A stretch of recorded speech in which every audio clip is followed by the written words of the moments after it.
사도행전 28장 23절부터 31절까지의 말씀을요. 저랑 한 절씩 번갈아 가면서 읽고요. 마지막 31절은 같이 읽겠습니다. 그들이 날짜를 정하고 그가 유숙하는 집에 많이 오니 바울이 아침부터 저녁까지 강론하여 하나님의 나라를 증언하고 모세의 율법과 선지자의 말을 가지고 예수에 대하여 권하더라. 그 말을 믿는 사람도 있고 믿지 아니하는 사람도 있어.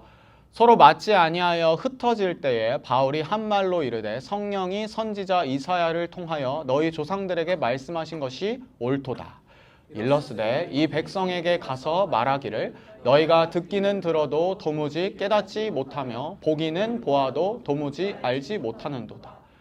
이 백성들의 마음이 우둔하여져서 그 귀로는 둔하게 듣고 그 눈은 감았으니 이는 눈으로 보고 귀로 듣고 마음으로 깨달아 돌아오면 내가 고쳐줄까 함이라 하였으니 그런즉 하나님의 이 구원이 이방인에게로 보내어진 줄 알라. 그들은 그것을 들으리라 하더라. 바울이 온 이태를 자기 셋집에 머물면서 자기에게 오는 사람을 다 영접하고 같이 읽을게요. 하나님의 나라를 전파하며 주 예수 그리스도에 관한 모든 것을 담대하게 거침없이 가르치더라. 아멘. 오늘 사도행전 28장 마지막 본문인데요. 사도행전이 28장까지 있는 건 다 아시죠? 야, 우리 중에 반은 아는 걸로. 안녕하십니까.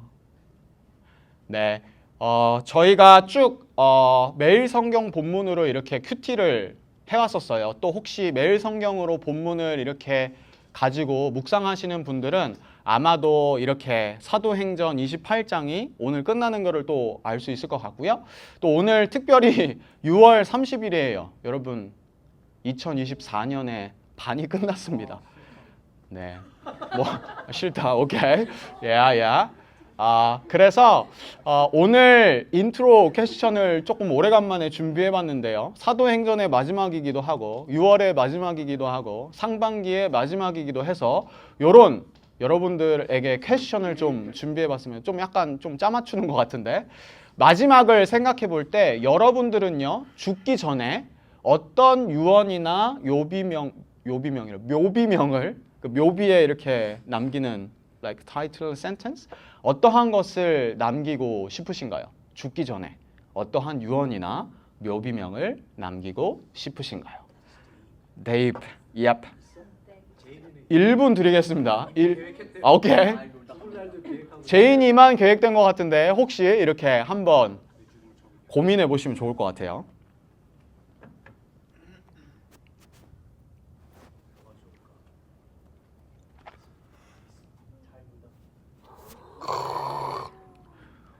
다 고민이 끝나신 것 같은데 다들 죽음을 준비하는 자들이에요. 옆에 계신 분들이랑 한번 나눠보셔도 좋을 것 같아요. 한 30초 드릴게요.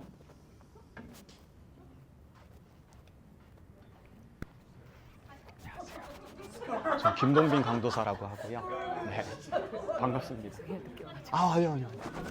저 EXPT 처치라고 하고요. 어떻게 찾아오세요? 반갑습니다.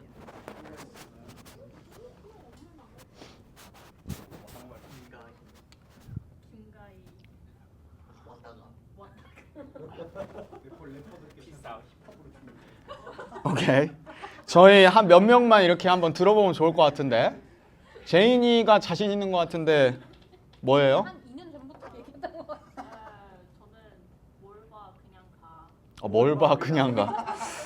약간 힙합 정신이 들어있는 것 같은데. 오케이.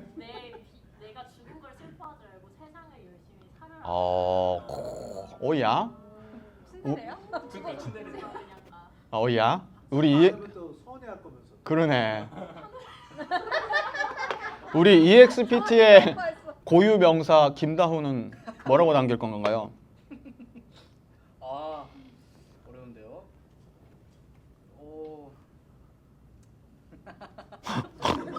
사람이 많아서 부끄러워서.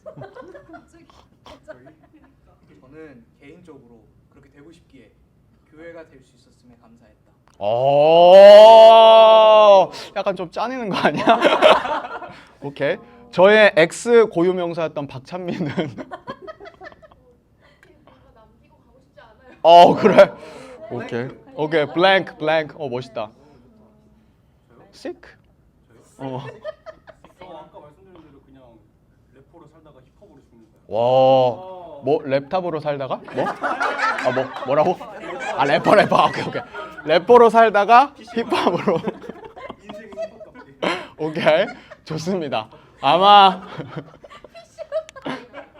죄송합니다. 저희가 좀 자유로운 분위기 속에 예배를 드려서 저희가 뭐 잠깐 생각해봤는데요. 아마 지금 당장 떠오르시는 분들도 있을 거고 아마 남은 평생을 쭉 살다가 또 여러 리플렉션들을 하고 경험들을 하면서 또 묘비명 혹은 유언을 남기실 수 있는 분들도 있을 것 같은데 저희가 사도행전을 한 몇 주간, 한 6, 7주간 계속 말씀을 나누었던 것 같은데 사실 사도행전의 거의 한 4분의 3 정도의 포지션이 사도 바울에 대한 내용이었거든요. 사도 바울의 마지막 유언은 혹시 뭔지 아시나요? 혹은 사도 바울의 마지막 유언이 바울의 서신서들 중에 어디에 나와 있는지 혹시 아시나요? That means 사도 바울의 서신서 중에 가장 마지막에 기록된 서신서가 뭔지를 혹시 아시나요?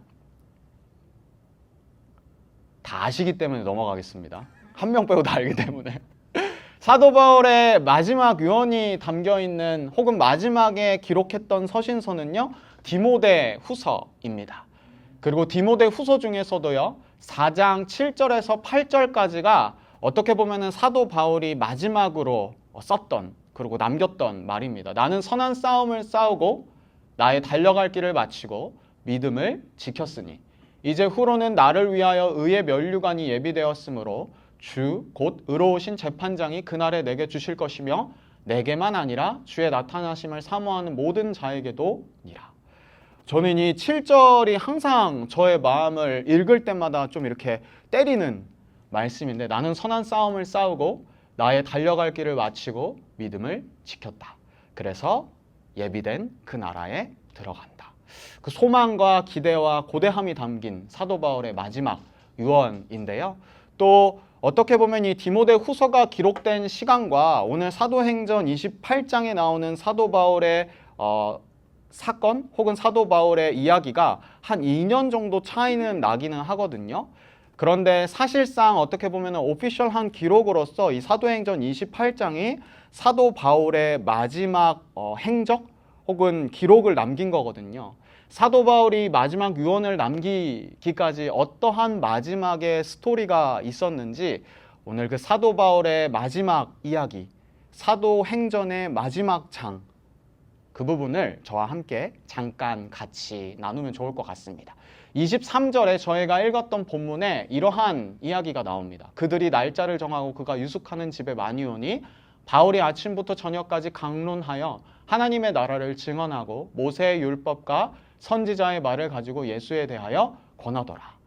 아마 쭉 사도행전을 묵상해 오셨던 분들은 요 내용이 어떠한 내용인지 알 텐데 혹시 오늘 처음 방문하거나 아니면 매일 성경으로 큐티를 안 하시는 분들은 이 내용이 어떠한 내용인지 조금 그 백그라운드가 어려울 수도 있는데 그들이 누구지? 사도 바울이 어디에 유숙하고 있지? 요 본문을 좀 이해하기 위해서는 그 앞에 있는 본문에 대한 좀 백그라운드가 필요합니다. 다시 한번 복습하는 의미로서 28장 16절에 보면은요, 이러한 본문이 있어요. 우리가 로마에 들어가니 바울에게는 자기를 지키는 한 군인과 함께 따로 있게 허락하더라. 사도 바울이요, 드디어 로마에 들어갑니다. 사도 바울이 로마에 들어가기까지의 저urney가요, 사실상 한 22장, 23장부터 쭉 나오거든요. 2주 전에 제가 말씀을 전할 때 혹시 계셨던 분들은 기억하시겠지만 2주 전에 사도 바울이요 거의 3차 전도 여행 마지막을 마치면서 예루살렘에 가야겠다라고 이야기를 해요. 예루살렘에 여전히 이방인들이 구원을 받는 것에 대한 좀 full understand가 없었던 유대인들, 그리고 사도 바울이 1차, 2차, 3차 전도 여행을 하면서 이방인에게 복음을 전하며 교회가 세워져 나갔던 것들에 대한 좀 반감과 헤이트리스가 있었던 그러한 유대인들에게도 복음을 전하기 위하여. 그래서 환난과 결박이 기다리고 있지만 나는 예루살렘으로 간다. 그리고 예루살렘에 가자마자 사도 바울이 붙잡힙니다. 그리고 환난과 결박이 기다리고 있었죠. 그리고 한 총 3번 정도 이렇게 재판을 받습니다. 뭐 벨릭스, 베스도, 아그리빠, 좀 헷갈리는 이름들인데 사도 바울이 3번에 걸쳐서 그렇게 재판을 받고 공판을 받으면서 그의 신앙을 간증하고 고백하는 일들이 예루살렘에서 있었죠. 그리고 아그리빠 왕에게는 미쳤다라는 소리를 들으면서까지 복음을 전하고 전도를 하려고 했던 그러한 사도 바울의 저현이가 22장, 23장부터 쭉 28장까지 나오는데 왜 로마에 갔냐면요. 이제 사도 바울이 뭐 1차, 2차, 3차 재판과 공판을 받으면서 나는 로마의 황제에게 최종 어떤 오토리티와 권한이 있는 그 로마의 황제에게 재판을 받아야겠다. 그 로마인이었기 때문에 그런 오토리티가 있었고요. 그래서 로마로 향하게 된 겁니다. 어제 가희가 또 큐티에도 올려줬지만 27장의 로마로 가는 저현이의 진짜 엄청난 뭐라 그럴까요? 진짜 막 산전수전 공중전을 다 겪습니다. 유라굴로 강풍을 만나서 배가 깨지기도 했고 어떠한 섬에 표류하기도 했고 사도 바울을 죽이고자 하는 아마도 그 이방인들에게 복음이 전해지는 것에 대한 헤이트리스가 여전히 있었던 아마 보수적이고 그러한 유대인들이었겠죠. 그들이 결사대가 영어로 뭘까요? 결사대 Avengers 사도 바울을 죽이고자 하는 Avengers 결사대까지 이렇게 gathering 하면서 사도 바울이 그러한 위험에 있었어요. 근데 마침내 로마에 들어가죠. 근데 사실은 사도 바울의 인생을 살펴봤을 때 거의 죽기 한 2년 전의 시간이거든요. 나이도 많이 찼을 거고 또 여러 나이가 들게 되면 또 여러 가지 권한도 생기고 권위도 생기고 그러는데 사도 바울이 어떠한 신분으로 로마에 들어갔냐면 죄인의 신분으로 들어갑니다. 그래서 우리가 로마에 들어가니 바울에게는 자기를 지키는 한 군인과 함께 따로 있게 허락하더라. 이게 무슨 상황이냐면요. 이제 로마의 황제에게 최종적으로 이제 재판과 어떠한 공판을 받아야 되는 그것을 기다리는 시점이었거든요. 그래서 보통은 그때 감옥에서 기다리잖아요. 유치장 혹시 갔다 오신 분 없죠? 이제 이렇게 형사 처벌을 받기 전에 유치장 들어갔다 오신 분 없으시죠? 저도 없습니다.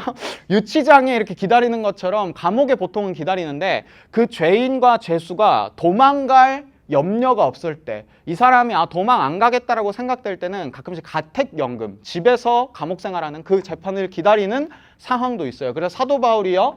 가택연금, 집에서 간수, 그 군인과 함께 있는 그러한 상황이었어요. 로마로 들어간 죄인의 신분으로, 죄수의 신분으로 로마에 들어갔고요. 근데 그 가택연금 중에 조금 재판을 기다리는 상황이긴 했지만 조금의 자유는 있었던 것 같아요.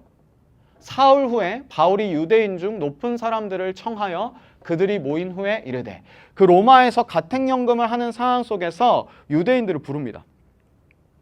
유대인들의 높은 사람들을 청하여 그들이 모인 후에 이르되 이러므로 너희를 보고 함께 이야기하려고 청하였으니 이스라엘의 소망으로 말미암아 내가 이 쇠사슬에 매인 바 되었노라. 아마 가택연금의 상황이었음에도 불구하고 쇠사슬이 차여져 있었던 것 같아요. 큰 자유는 없었겠죠. 왜냐하면 집 밖을 못 나가니까. 군인도 지키고 있고.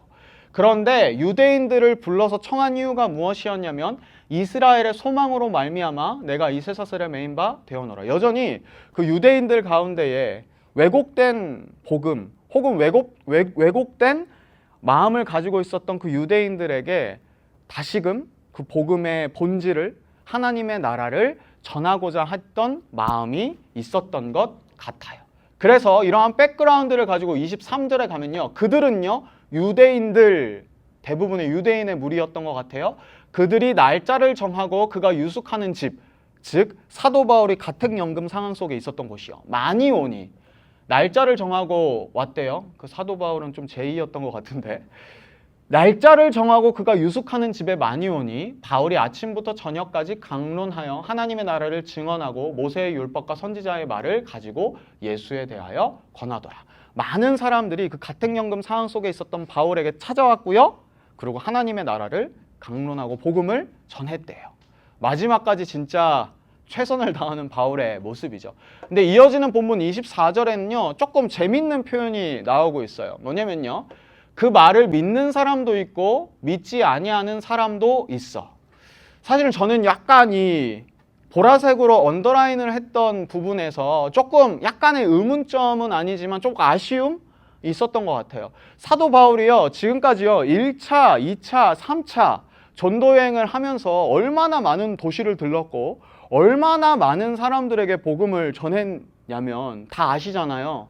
진짜 아까 얘기했던 산전수전 공중전 모든 익스피리언스, 모든 고난 철학으로 전하기도 했고 그냥 팩트 폭행으로 때려박기도 했고 랩은 했을까 안 했을까 모르겠네요.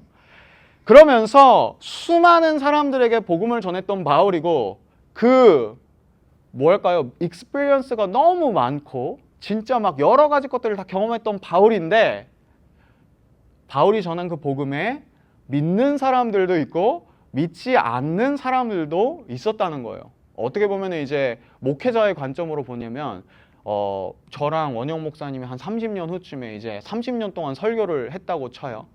막 엄청난 그 짬이 찼겠죠. 그래서 이제 막 말씀만 전하면 다 막 그러지 않겠죠? 네, 헛된 희망인 걸로.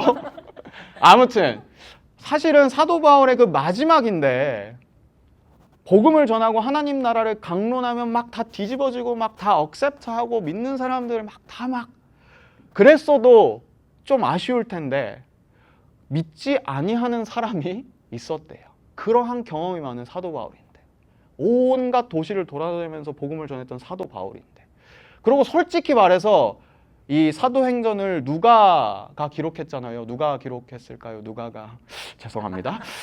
예정되어 있지 않았던 건데 누가가 기록했는데 사실은 솔직히 말해서 이거 믿지 아니하는 사람도 있어요. 이거 조금 살짝 빼줬어도 됐을 텐데 혹은 조금 약간 페이크는 아니지만 약간 좀 바울 형님 리스펙트 해가지고 almost 거의 대부분의 사람이 믿었어 라고 기록해줬어도 됐는데 이 마지막 기록인데 좀 아쉬움이 남는 것 같아요. 그러한 사도 바울의 마지막 모습이었고요. 25절에는 심지어 그 초청됐고 사도 바울의 말을 들었던 유대인들이 서로 맞지 아니하여 마음이 불편했던 것 같아요. 흩어질 때에 바울이 한 말로 이르되 성령이 선지자 이사야를 통하여 너희 조상들에게 말씀하신 것이 옳도다. 그리고 이어지는 본문에는 이 이사야서의 내용이 나오고 있어요. 이사야서 6장의 내용인데요. 혹시 괜찮으시면 26절이랑 27절 한번 같이 읽어봐도 좋을 것 같은데요. 시작. 일러스되 이 백성에게 가서 말하기를 너희가 듣기는 들어도 도무지 깨닫지 못하며 보기는 보아도 도무지 알지 못하는도다. 이 백성들의 마음이 우둔하여져서 그 귀로는 둔하게 듣고 그 눈은 감았으니 이는 눈으로 보고 귀로 듣고 마음으로 깨달아 돌아오면 내가 고쳐줄까 함이라 하였으니 이사야서 6장의 내용이 뭐냐면요. 이사야 선지자가 하나님께 부름을 받는 내용이에요. 그리고 하나님의 마음을 전하라 선지자로 부름을 받는 내용이거든요.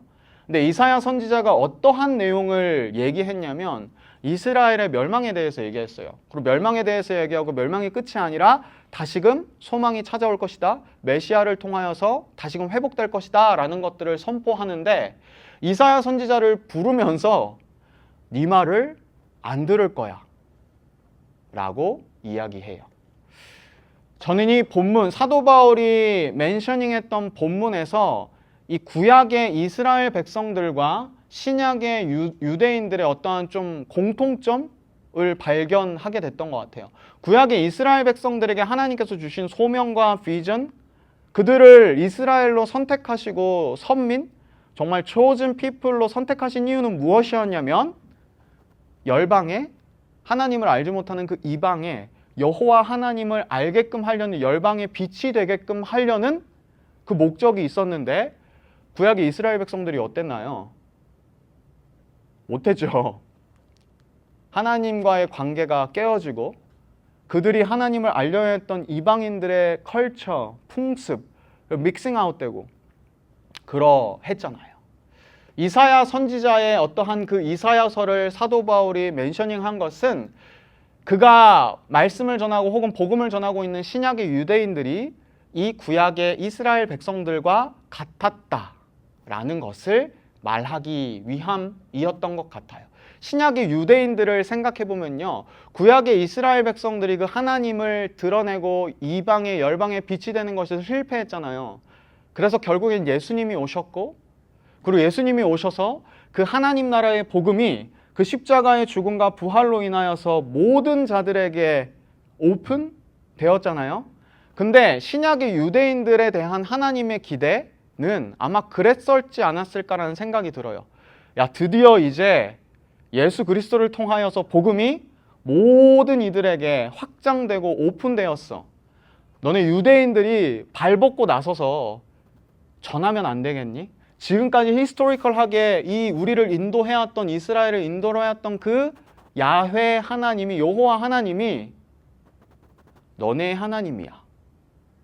유대인들에게 그러한 좀 기대를 가지고 있지 않았을까라는 생각이 들어요. 그래서 발벗고 나서서 그들이 가지고 있었던 어떤 history, theology 모든 것들을 가지고 이제 이방인들에게 나아가서 예수 그리스도의 십자가의 복음을 전하는 것을 기대했을 텐데, 신약의 유대인들도 구약의 이스라엘 백성들처럼 그 관습과 모습을 버리지 못하고 이방인들에게 복음이 전해지는 것을 막고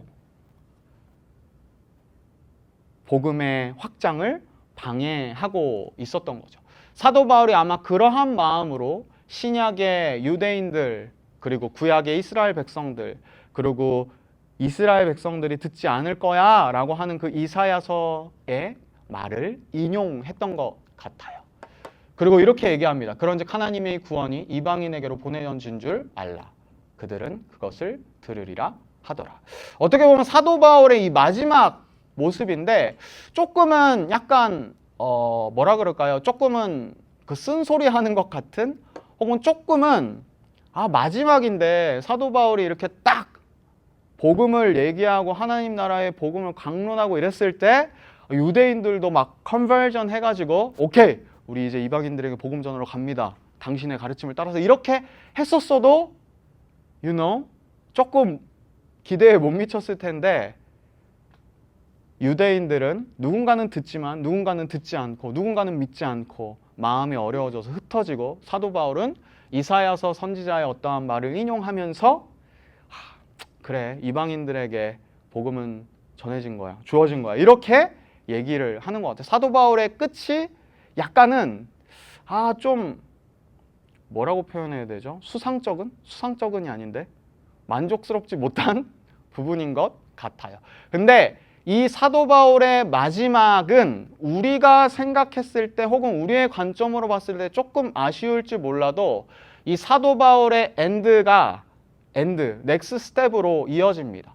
우리가 아까 16절에서 나누었잖아요. 로마였어요. 이 사도 바울이 마지막으로 가택연금 당했던 곳이 로마였어요. 우리의 어떠한 상식이나 아니면 우리의 인간적인 생각으로 봤을 때 사도 바울은 진짜 막 1차, 2차, 3차 막 소아시아, 유럽 5만 대를 돌아다니면서 복음을 전했는데, 마지막 말년 2년은 로마에서 꿈쩍도 못하고 가택연금 당해가지고 이것도 못하고 저것도 못했을 것 같아. 너무 비참한 것 같은데, 그 끝이 좀 아쉬운데 라고 생각할지 몰라도, 사도 바울의 그 마지막이 로마였던 이유는요, 아마 그러한 표현 다 아실 거예요. 모든 길은 로마로 통한다. 그 당시에 로마는요, 전 어떠한 서방 제국에 엄청난 영향력을 가지고 있었어요. 사도 바울이 사실상 복음을 가지고 여러 군데를 돌아다니는 것보다 로마에 있어서 복음을 나누고 전하는 것이 훨씬 더 파급력이 있었다고 할 수 있을 정도로 그만한 전 세계로 연결되어 있는 로마였죠. 그리고 우리 마지막 이 본문은 이렇게 얘기를 합니다. 바울이 온 이태는요, 저도 처음 들어본 단어인데 2년이라고 하더라고요. 2년을 자기 셋집에 머물면서 자기에게 오는 사람을 다 영접하고 하나님의 나라를 전파하며 주 예수 그리스도에 관한 모든 것을 담대하게 거침없이 가르치더라. 이 2년간의 사도 바울의 가택연금 상태였지만, 어디도 못 가는, 오도 가도 못하는 상황이었지만, 이 사도 바울의 복음을 전하는 것을 통하여서 그 집에 방문하는 모든 자들에게 복음을 전하면서 아마 로마를 통하여서 복음이 또한 흘러가지 않았을까라는 생각을 하게 됩니다. 우리의 생각으로 혹은 우리의 관점으로 봤을 때는 사도 바울의 마지막이 조금 아쉬운 것 같은데, 좀 더 돌아다니셨어도 됐을 텐데, 그 경험을 가지고. 하지만 하나님께서는요, 사도 바울을 로마의 마지막으로 두게 하시고 가택연금의 상황이었지만 그럼에도 불구하고 수많은 사람들이 찾아오게 하셔서 end, 다음 스텝을 이어 가시는 거죠.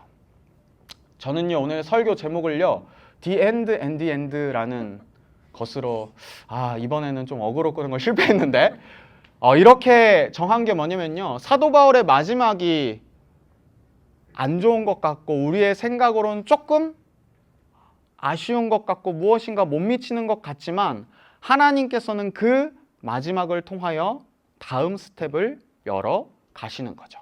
근데 이러한 스토리는요, 사도 바울에게만 있었던 스토리가 아니라 예수 그리스도를 통하여서 이미 실현된 스토리였죠. 예수님의 마지막이 어떠했나요? 예수님의 마지막은 우리의 인간적인 관점 혹은 세상적인 관점으로 봤을 때는 비참 오브 비참, 십자가에 매달려 죽는 그 비참한 엔딩이었습니다. 근데 그 엔딩이 끝이 아니라 십자가에 죽으시고 부활하심으로 end the end, 그 복음의 확장이 일어났고 그 하나님 나라가 선포되었던 거죠. 우리가 가지고 있는 기독교 세계관 혹은 우리가 믿고 있는 이 신앙은 혹은 이 믿음은요, 이러한 믿음인 것 같아요.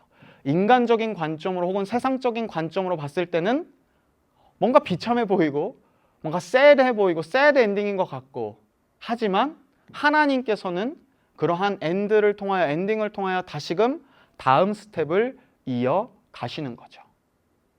사도 바울의 삶이 그러했듯이, 예수 그리스도의 삶이 그러했듯이, 그리고 초대교회의 수많은 수두루 빽빽빽한 여러 순교자들 혹은 믿음을 지켜왔던 우리의 선조들의 삶을 통하여서 하나님께서는 그들의 끝이 비참해 보이고 혹은 새드해 보이지만 그것이 아니라 end the end, 다음 스텝을 하나님께서는 열어 가시는 거죠. 이것이 우리가 가지고 있는 믿음이지 않을까라는 생각이 들어요.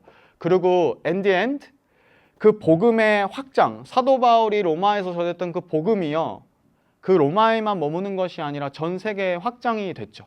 예수 그리스도의 그 죽음이 그 가운데서 멈추어진 것이 아니라 부활 그리고 다시 살아나심을 통하여서 복음이 확장되었죠. 그 복음이 결국에는 우리까지 오게 된 거예요. 근데 기독교 역사를 쭉 살펴보면요, the end and the end가 사실 항상 있어 왔던 것 같아요. 뭐냐면요, 사도 바울이 이제 죽었잖아요. 그러고 나서 한 300년 후 정도쯤에 이제 로마의 국교가 기독교가 되어져요. 그 수많은 박해와 환란과 핍박이 끝나고 나서 end the end, 다음 스텝이 이루어집니다. 로마의 국교가 기독교가 되고요. 그 사도 바울은 상상도 못했겠죠. 로마의 국교가 되고 자유롭게 복음이 선포될 수 있고 나누어질 수 있는 그러한 역사적 기록이 있죠. 근데요, 또 그 기독교가 로마의 국교가 된 이후로 중세시대라고 들어보셨죠. 기독교에 또 몰락이 일어나요. 면죄부를 팔게 되고 그 말씀이 그냥 사제들에게만 있게 되고, 교황이 정치와 종교의 어떠한 최고의 권위에 있어서 기독교가, 종교가 정치적으로 사용되고 중세의 그 암흑기가 또 이어집니다. The end. 근데 거기서 그치지 않고 하나님께서는 다시금 길을 열으셔서 종교개혁자들의 그 리폼, 종교개혁자들도 많이 죽어져 나갔거든요. 그 엔드를 통하여 다시금 the end, 다시금 하나님께서는 그 일을 열어가십니다. 그리고 그 복음이요, 우리에게 들어온 거죠. 뉴질랜드에서 혹시 교회를 처음 다니시고 이렇게 복음을 들으신 분들은 그 복음이요, 여기까지 온 거예요. 땅끝마을 해남보다 더 먼 뉴질랜드, 세상의 끝인 뉴질랜드, 어딜 가도 먼 뉴질랜드, 여기까지 복음이 들어온 거예요. 한국에서 신앙생활을 하시던 분들이 있다면 그 시절 혹시 기억하시나요? 흥선대원군과 고종황제, 가배 마시던 그 고종황제, 그 조선이라는 나라에 복음이 들어왔던 거죠. end the end. 그렇게 우리에게 복음이 들어온 거죠. 저는요, 이 말씀을 묵상하면서 사도 바울의 마지막 모습을 보면서 혹은 우리가 믿고 있는 혹은 우리가 가지고 있는 신앙, 믿음, 복음의 특성은요, 흘러가야 한다는 거예요. 흘러가지 않고 그냥 그 한가운데 머물러 있을 때에는요, 그것이 타락하고 피폐해질 수밖에 없는 거죠. 마치 구약의 이스라엘 백성들에게 하나님께서 그 복음, 그들을 부르시고 그들을 선택하시고 그들을 축복하셨던 이유가 무엇이냐면 이방인들에게, 열방에게 그 하나님을 흘려보내고 하나님을 알게끔 하려는 소명이 있었는데 그것을 깨닫지 못하고 그냥 특권 의식만 가진 채 오케이, 나는 선택받았어. 오케이, I'm saved. 그렇게 이스라엘 백성들이 그 복음이 그 안에 머물러 있을 때에 타락이 일어납니다. 그리고 신약의 유대인들도 마찬가지죠. 그들에게 주어졌던 수많은 여러 인텔리전스한 사람들, 성경을 연구하는 사람들, 이제 그들이 예수 그리스도의 복음을 통하여서 우리가 앞장서서 복음을 전해야겠구나, 그렇게 하지 못했을 때 신약의 유대인들은 또 그들 안에 굳어지게 됩니다. 기독교가 국교가 됐는데 또 그 복음을 혹은 그 기독교라는 종교를 그들 안에만 가지고 있을 때 중세의 몰락이 일어납니다. 종교개혁 이후에 교회가요, 이 복음을 세상 속에 드러내지 않고 그냥 그들만의 복음으로 혹은 그들만의 value 혹은 그들만의 가치관으로 교회 안에 들어가 있고 그 안에 굳어져 있고 그 안에 머물게 됐을 때 교회의 몰락이라고 표현하진 않겠습니다. 교회의 어려움과 아픔이 생겨나게 된 거죠. 복음은요, the end and the end, 흘러가야 합니다. 복음은 흘러가는 특성을 가진 거죠. 저는 그리스도인들은요, 이 마음을 가지고 살아가는 존재들이라는 생각이 들어요. 그냥 나 하나 구원받았고 나 하나 하나님의 어떠한 은혜를 입었다라는 것으로 만족하고 끝나는 것이 아니에요. 물론 이것도 너무나도 좋은 일이죠. 그러나 그것이 우리 안에 그냥 머물고만 있는 것이 아니라 우리를 통하여서 흘러가는 것, 여러분들이 속하여 있는 모든 것들에 흘러갈 때 in the end, 다음 스텝이 펼쳐지는 거죠. 교회도 마찬가지인 것 같아요. 교회 안에만 복음이 머물러 있고 교회 안에만 예배가 머물러 있고 그것이 끝이 아니라 in the end, 교회를 통하여 복음이 이 세상 가운데에 흘러가는 것, 하나님의 하나님 되심이 교회를 통하여 이 세상 가운데 드러나는 것이 교회를 부르신 혹은 여러분들을 그리스도인들로 부르신 하나님의 콜링인 거죠. 아마 오늘 이제 등반하시는 세 분도 있을 거고 혹은 지난주에 등반하셨던 분들 중에 두 분만 살아남았네요. 저희가 1번으로 얘기했던 게 Church Calling입니다. 교회됨. 우리는 하나님께서 세상 속으로 교회를 부르셨음을 믿습니다. 일상 속에서 그리스도가 이 땅에서 사신 삶을 따르고 그분이 이 세상에 가져오신 복음을 드러내며 살아가는 교회의 일원이 되기를 다짐합니다. 하나님께서 세상 속으로 교회를 부르신 거죠. 하나님께서 세상 속으로 여러분들을 부르신 거죠. 물론 교회 안에서 우리가 복음을 듣고 구원을 받고 하나님의 은혜를 받았지만 세상 속으로 보내신 거예요. 세상 속으로 부르신 거죠. 그 가운데에서 빛과 소금으로 살아가라고. 그 가운데에서 이 복음을 흘려가며 살아가라고. 일상 속에서 그리스도가 이 땅에서 사신 삶을 따르고 그분이 이 세상에 가져오신 복음을 드러내며 살아가는 교회의 일원이 되는 것. As a church, 여러분들의 인디비주얼한 그러한 그리스도인의 삶으로서 그 복음을 드러내는 데에 부르심을 받은 거죠. 그러면서 저는 이 사도 바울의 마지막 유언을요, 다시 한 번 더 생각해 보게 되는 것 같아요.